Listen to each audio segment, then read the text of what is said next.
Another judge runs from the Sixth Amendment. And it'll answer, well, close to 1,000 pages. It has those questions outlined in there. You're expected to know Are that. those Michigan court rules, is that statutory law? I'm not going to keep going back and forth with you, sir.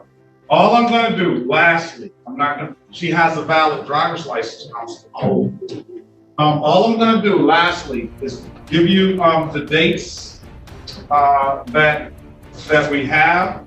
Your Honor, there is no international contract. I mean, we've asked the prosecutor to produce an international contract that would bind me to this statutory proceeding. And I'm not aware of any contract. In the absence of such contract, I motion that we dismiss this case. I've already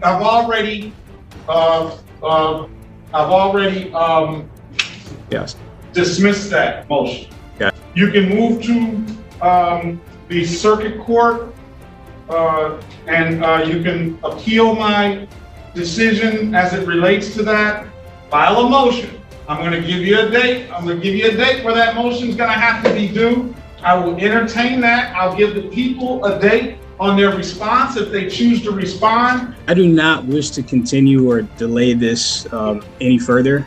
There has been no evidence presented to substantiate any kind of jurisdiction in this case. This is our second time. I've asked for this the first time, and there's been no evidence of any jurisdiction. And I don't understand why, you're insisting on, moving to another court date, and we have not addressed this very basic and fundamental issue of jurisdiction. Well, I mean, I don't understand why we are delaying this any further. We don't have to delay it any further. I can put a warrant out for your arrest. Under what grounds, under what basis are you putting a warrant out for my arrest? And you I didn't say I was going to put a warrant. I said, if you're telling the court that you're not going to come back to any court dates, then that's up to you. I don't wish to delay this any further. There has been no proof of jurisdiction. There is no live injured party. I mean, there's a claim that the city of Detroit is an injured party, but I'm not aware of any international agreements or contracts that I've entered into with the city of Detroit. And the prosecutor can't provide that. And it seems like there's a bias going on here because flat on his face, the prosecutor hasn't even spoken on this issue. And you just insist that we move to another court date. And I don't understand. I mean, your oath of office is to uphold the Constitution. What you're saying in essence, right? What you're saying in essence is that I don't have any authority. I'm asking you to prove your authority. Huh? I'm asking you to prove your authority. I'm trying to understand where your authority is coming from. And you're failing. Read the Michigan court rules, read your statutes, read the Constitution over again, and you'll find that. As I said before, I'm not asking you for legal advice or where and the Michigan Constitution. You have, if you have a legitimate jurisdiction, I'm asking you, is it a criminal jurisdiction under statutory law, or is it under the common law? All right, we're gonna give them a trial. And you will not answer that question. Well, we'll give them a jury trial date. Wow. August 9th, 2022. Your Honor, we cannot proceed until I understand the nature and cause of the action against me. I'm gonna say this one last time to you, sir. Go, and if you want to speak to the court, if you have any objection to the court and these dates, and if you don't feel that these dates are lawful, and if you, whatever your claim is that you're stating, you speak to the court through motions. I want that, and those motions that you're entertaining on the record right now, I've dismissed some of them already. I want you to file those motions with the court. Under no basis so that the court can read your motion and make a ruling and give the city attorney an opportunity to respond. If you do it the proper way, you might learn something, even if they show you documentation like it is in black and white. You're not going to believe that anyway. I still have this same question that you keep failing to answer, and without that question being understood, and that's it. I'm done talking about it. Okay, that's it. So I'm going to set a Let the motion record date. show that the judge has refused sir, to don't interrupt me establish again, okay? jurisdiction.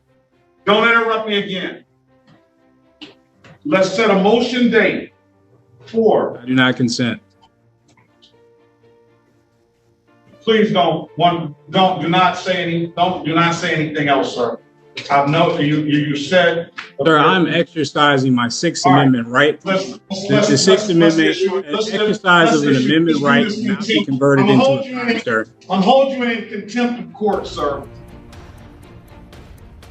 As I stated before, I'm trying to understand the jurisdiction of the I'm not court going to deal with you. You're going to as jail. pursuant to I'm holding your client. Well, Mr. Berry, you are, I guess, not representing this client because this client is probably. Do you want the representation of a lawyer, sir, at this point now, sir? Because now you're looking at 30 days in the Wayne County Jail. Do you want the representation or not? Please let the record show that I have attempted to understand the jurisdiction of this court, and this court has refused me that answer. And apparently it is a jurisdiction only understood to bar members and licensed attorneys.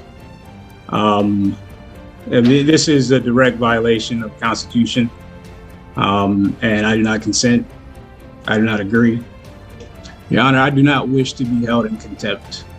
It's too late. I've merely asked a very basic, simple question, and you have refused to answer it. I feel as though the court is trying to constrain me to an unfair plea in absence of my understanding of the nature and cause of the action against me. I'm going to order you to report to the Wayne County Jail today. I do not accept. Sir, please don't. I told you don't say. I'm going to ask some more days if you keep on talking. You already got 30 days. Don't understand, sir. I'm adding more if you keep on talking. Please do not say anything else. It says here, after the court determines whether criminal or civil contempt proceedings are appropriate, the court must determine whether the contempt was direct or indirect. Now, if the contempt was committed during its sitting and in the immediate view and presence of the court, the contempt is direct, and the court may summarily make a finding of contempt and punish the contempt. So I'm determining that this is criminal intent, the contempt. I am determining that it was done during the sitting of the court. On the record now, I've asked the young man, Mr. Jamil Lockhart, or as he has on here, Jamil of the family Lockhart, to continually not interrupt. The court is trying to set dates so that Mr. Lockhart's motions, if he wants to, or any of his pleadings could be preserved in writing.